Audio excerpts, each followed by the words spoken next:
Hello mga kumarites! Nandito nga kami ngayon sa SM North EDSA. Kaya naman napagpasyahan ko na idaan na si Ethan dito sa Dinoland. Kung mapasyal nga kayo dito sa SM North EDSA with your chikitings, perfect nga mapuntahan nila at ma-experience itong Dinoland. Mga mare, ito nga pala yung magiging entrance nyo papunta sa loob.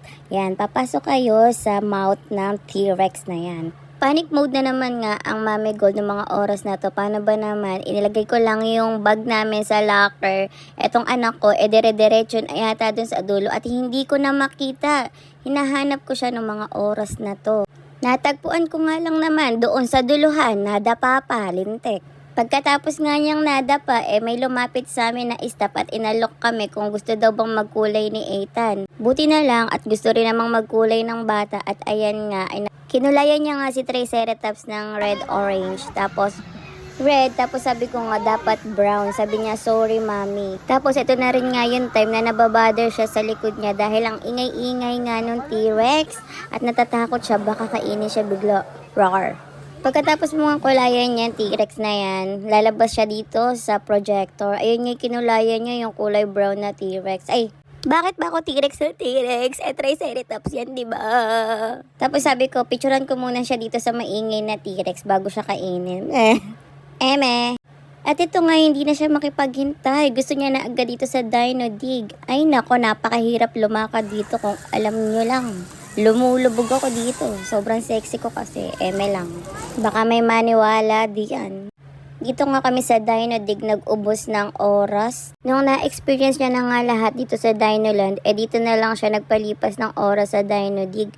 Hindi ko rin naman siya dinala dun sa pit balls. O ball pit ba yun? Basta yung maraming bola.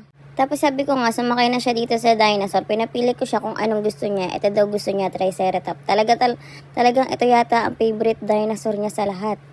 So, ayan nga. Akala ko matatakot. Hindi. Abay, nag-enjoy pa nga. Parang gusto pa kang umulit dahil tuwan-tuwa ang bata first time makasakay sa dinosaur.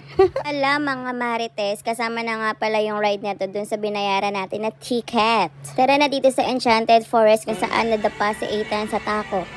Ang cute ng tugtog dun sa Triceratops na sinasakyan namin, no? Sofia the first, tapos anak ko lalaki. Diba, sayaw na sayaw. O, san ka pa? Tuwan-tuwa siya. Ayoko na magsalita, panoorin nyo na lang kung ano yung makikita natin dito sa loob. O gusto nyo ba, i-describe ko pa kung anong dinosaur meron dyan? Naku, Diyos ko. Ayan, Carnotaurus, Triceratops. Tapos nandun sa dulo, Maiasaura. O, tapos pagliko dyan, meron dyan Velociraptor sa taas. Tapos doon naman, ayun yung may sa ulo. Parasaurolophus.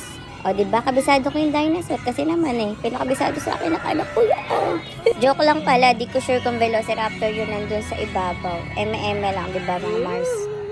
Ayan na, papasok na tayo dito. Ibig sabihin, patapos na. Fast forward kasi wala naman masyadong eme rito. Nakikita nyo ba yung raptor na yan? Ayan.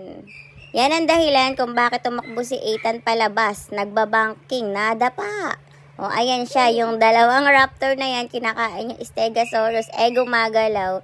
Hindi, tumakbo si Ethan. Ayun, so yan. Sobra kasing harot, sobrang kulit, nawawala.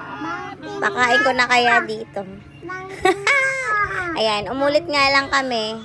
Tapos, ayan lang. Mas masaya pa nga ako kaysa kay Ethan. Hindi naman halata, diba? After dito, tara na. Meron din nga sila dito yung VR machine, 100 per person. Hindi siya kasama dun sa ticket na binayaran. Tapos, meron din silang ganyan. O, paano ba yan mga marites? Hanggang dito na lang ang aking video. Salamat sa panonood. Bye-bye. Pa-follow and react na din mga Mars. Thank you!